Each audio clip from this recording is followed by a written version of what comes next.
আসসালামু আলাইকুম রহমতুল্লাহ। বিশ্বের বিভিন্ন দেশে অবস্থানরত বাংলাদেশি প্রবাসী ভাই ও বোনেরা, আশা করি আল্লাহ রাব্বুল আলমিনের একান্ত মেহরবানিতে আপনারা যে যেখানে আছেন সুস্থ অবস্থায় আছেন। আমি বাংলাদেশ জামাত ইসলামীর পক্ষ থেকে এবং আমার নিজের তরফ থেকে আপনাদের সকলের শারীরিক মানসিক সুস্থতা কামনা করছি এবং দোয়া করছি আল্লাহ তাআলা যে যেখানে আছেন সেখানে যেন সবাইকে নিরাপদে সম্মানের সাথেই রাখেন। বাংলাদেশ আমাদের প্রিয় জন্মভূমি। আপনারা জানেন আগামী বছর ত্রয়োদশ জাতীয় সংসদ নির্বাচন অনুষ্ঠিত হতে যাচ্ছে এবং এই নির্বাচন আগামী ফেব্রুয়ারি মাসে অনুষ্ঠিত হবে বলে আমরা দৃঢ়ভাবে আশা করছি। এই নির্বাচনে প্রবাসী ভাই ও বোনেরা যাতে তাদের ভোটের অধিকার প্রয়োগ করতে পারেন, এই জন্যে পরিবর্তিত পরিস্থিতিতে গত বছরের 5 আগস্টের পর থেকে দাবি আমরা অত্যন্ত জোরালোভাবে জানিয়ে আসছিলাম। আনন্দের বিষয়ে দাবি ইতিমধ্যে গৃহীত হয়েছে এবং ইতিমধ্যে প্রবাসে অবস্থানরত বাংলাদেশি ভাই বোনদের ভোটার রেজিস্ট্রেশনের কাজও চলমান রয়েছে।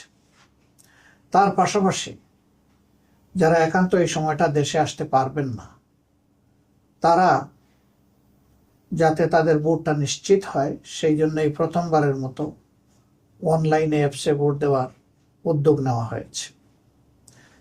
কাজেই যারা আসতে পারবেন না তাদের দুটি রেজিস্ট্রেশন লাগছে, একটি ভোটার হওয়ার জন্য আর একটা ভোট দেওয়ার জন্য প্রবাসে অবস্থান করে। আর যারা দেশে আসতে পারবেন সেটা মোস্ট ওয়েলকাম, কারণ আপনারা বাংলাদেশের অর্থনীতির চাকাকে চালু রেখেছেন। আমাদের অর্থনীতিতে বৈদেশিক মুদ্রা আসে, 1 নম্বর খাত হচ্ছে আমাদের গার্মেন্টস, 2 নম্বর খাত হচ্ছে আমাদের প্রবাসী ভাই বোনদের রিমিটেন্স। কিন্তু গার্মেন্টের যে খাতে আসে সেই টাকাটা গার্মেন্টের খাতেই খরচ হয়ে যায়। আপনাদের টাকাটাই মূলত রাষ্ট্রের কাজে বেশিরভাগ ব্যবহৃত হয়। আপনি জানেন না অথবা জানেন যে আপনাদের এই কষ্টের অর্জিত অর্থ যা দেশের জন্য, পরিবারের জন্য আপনারা পাঠাচ্ছেন, সরকারি অব্যবস্থাপনা, দুর্নীতি, লুটপাট ইত্যাদির কারণে এই টাকার প্রপার সদ্ব্যবহার হয় না। আবার সেই জায়গায় আপনারা কোনো আওয়াজও সেভাবে তোলার সুযোগও দিতে পাননি। এবার ভোটার হওয়ার কারণে আপনাদের হাতে যে অস্ত্র এসেছে এটাকে প্রয়োগ করার মাধ্যমে আগামীতে এমন একটি সরকার ব্যবস্থাপনা গড়ে তোলার ক্ষেত্রে